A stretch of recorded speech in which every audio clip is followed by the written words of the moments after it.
नमस्कार आणि स्वागत आहे. आज आपण अशा एका महान योद्ध्याच्या लष्करी बुद्धिमत्तेबद्दल बोलणार आहोत, छत्रपती शिवाजी महाराज, ज्यांनी आपल्या शौर्याने एका विशाल साम्राज्याला अक्षरशः हादरे दिले. हा प्रश्न खरंच खूप महत्वाचा आहे. विचार करा, तुमच्याकडे सैन्य कमी आहे, साधन सामग्रीही मोजकीच. मग अशा वेळी एका बलाढ्य, प्रचंड मोठ्या साम्राज्याला तुम्ही आव्हान कसं देणार? शिवाजी महाराजांनी या प्रश्नाचं उत्तर दिलं, पण शब्दांत नाही तर आपल्या कृतीतून. आणि ते उत्तर होतं, युद्धाची एक नवीन पद्धत आत्मसात करून. हेच तर त्यांच्या यशाचं खरं रहस्य होतं. त्यांनी काय केलं?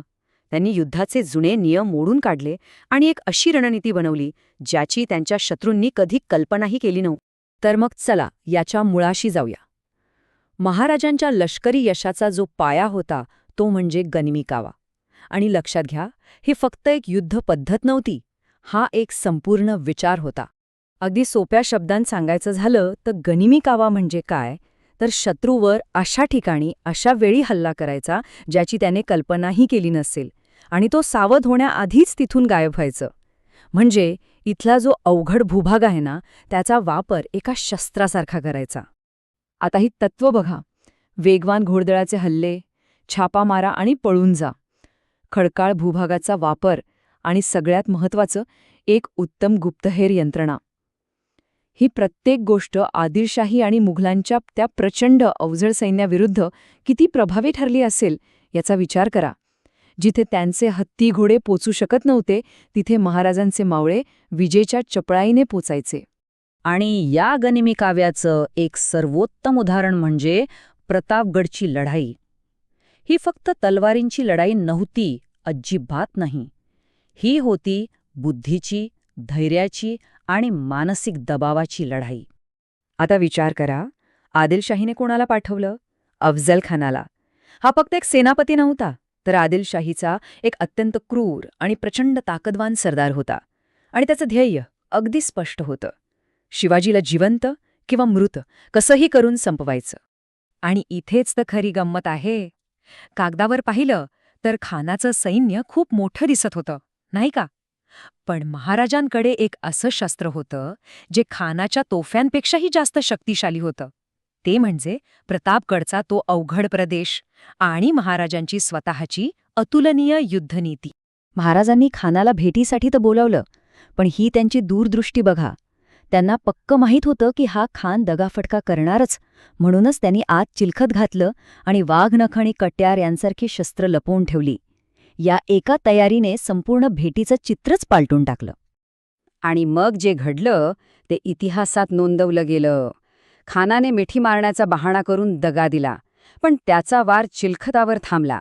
आणि मग महाराजांनी वाघनखांनी त्याचा कोथाळाच बाहेर काढला. किल्ल्यावरून तोफेचा इशारा होताच जंगलात लपलेले मराठे सैनिक खानाच्या सैन्यावर तुटून पडले. काही क्षणातच ती अख्खी फौज गोंधळून गेली. सगळं काही योजनेनुसार घडलं. पण महाराजांची महानता फक्त रणनीती आखण्यापुरती नव्हती. त्यांनी आपल्या लोकांमध्ये, आपल्या मावळ्यांमध्ये जी निष्ठा आणि त्यागाची भावना निर्माण केली होती ना, ती खरंच अतुलनीय होती. आता ही घटना बघा, 1660 साल. महाराज पन्हाळ्याच्या वेढ्यातून कसेबसे निसटलेत. त्यांच्यासोबत मुठभर सैनिक आहेत आणि मागे सिद्धी मसूदचं सैन्य पाठलाग करतंय. परिस्थिती इतकी बिकट होती की स्वराज्याचं भवितव्यच पणाला लागलं होतं. आणि अशा वेळी स्वराज्याचं नशीब अवलंबून होतं एका अरुंद खिंडीवर, जिला तेव्हा घोडखिंड म्हणायचे. ही खिंड म्हणजे महाराजांसाठी जीवन आणि मृत्यूमधलं अंतर होतं. जर शत्रू ही खिंड पार करून पुढे आला तर सगळं संपणार होतं. आणि इथेच बाजीप्रभू देशपांडे पुढे आले. त्यांनी महाराजांना सांगितलं, राजे, तुम्ही पुढे व्हा. तुमच्या सुखरूप पोहोचल्याचा इशारा मिळेपर्यंत आम्ही ही खिंड लढवू. हे फक्त शब्द नव्हते, ही होती स्वामीनिष्ठा. स्वतःच्या प्राणांची पर्वा न करता स्वराज्यासाठी केलेला हा निश्चय होता. आणि मग ती लढाई झाली. बाजीप्रभू आणि त्यांच्या मूठभर मावळ्यांनी हजारो सैनिकांना तासनतास रोखून धरलं. महाराज विशालगडावर पोचले, तोफांचा इशारा झाला आणि तो आवाज ऐकूनच रक्ताच्या थारोळ्यात पडलेल्या बाजीप्रभूंनी प्राण सोडले. ही फक्त लढाई नव्हती, हे एक बलिदान होतं. त्यांच्याच रक्तानं ती घोडखिंड पावनखिंड झाली. त्यांच्या त्यागामुळे स्वराज्य वाचलं. महाराजांची दूरदृष्टी फक्त जमिनीपुरतीच मर्यादित नव्हती, नाही, त्यांनी ओळखलं होतं की खरा धोका समुद्रावरूनही येऊ शकतो आणि त्यावर त्यांनी एक जबरदस्त उपाय शोधून काढला होता. आता हा प्रश्न बघा, 17व्या शतकात जेव्हा बहुतेक राजे महाराजे जमिनीवरच्या लढायांमध्ये गुंतले होते, तेव्हा एका राजाला स्वतःचा आरमार म्हणजे नेव्ही उभारायची गरज का वाटली असेल? हाच तर होता महाराजांचा दूरदृष्टिकोन. त्यांना समुद्राचं महत्त्व इतरांपेक्षा खूप आधी कळलं होतं. आणि यामागे एक त्रिसूत्री योजना होती. 1. युरोपियन सत्तांना म्हणजे इंग्रज पोर्तुगीजांना समुद्रात आव्हान द्यायचं. 2. आपल्या किनारपट्टीचं आणि व्यापाराचं रक्षण करायचं. आणि 3. आर्थिक स्वातंत्र्य मिळवून आपली ताकद समुद्रात दाखवून द्यायची. म्हणजे बघा, हे फक्त संरक्षण नव्हतं, तर स्वराज्याला आर्थिक आणि सामरिकदृष्ट्या स्वावलंबी बनवण्याचा हा एक मोठा प्लॅन होता. आणि याचा परिणाम तो तर अविश्वसनीय होता. सुरुवात झाली फक्त 2 जहाजांनी आणि काही वर्षांतच बसरूरच्या लढाईवेळी मराठ्यांकडे 85 युद्धनौकांचा ताफा होता. विचार करा, केवढी मोठी ही झेप होती.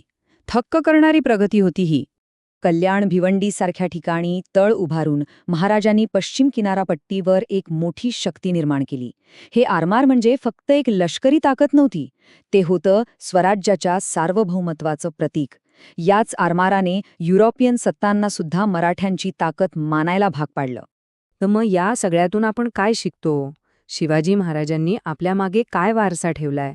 तो फक्त किल्ले आणि लढायांपुरता मर्यादित नाहीये. तो खूप खूप मोठा आहे. ते मानसिक युद्धाचे आणि रणनीतीचे मास्टर होते. त्यांनी गनिमी काव्याला एक संघटित रूप दिलं.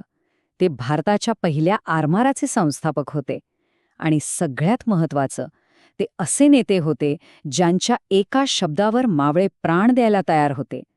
त्यांनी फक्त लढाया जिंकल्या नाहीत, तर लढायचं कसं याची परिभाषाच बदलून टाकली.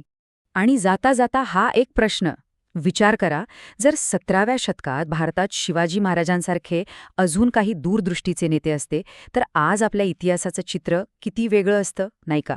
महाराजांचा वारसा फक्त त्यांच्या शौर्याचा नाही, तर त्यांच्या दूरदृष्टीचा, त्यांच्या नेतृत्वाचा आणि काहीतरी नवीन निर्माण करण्याच्या त्यांच्या क्षमतेचा आहे.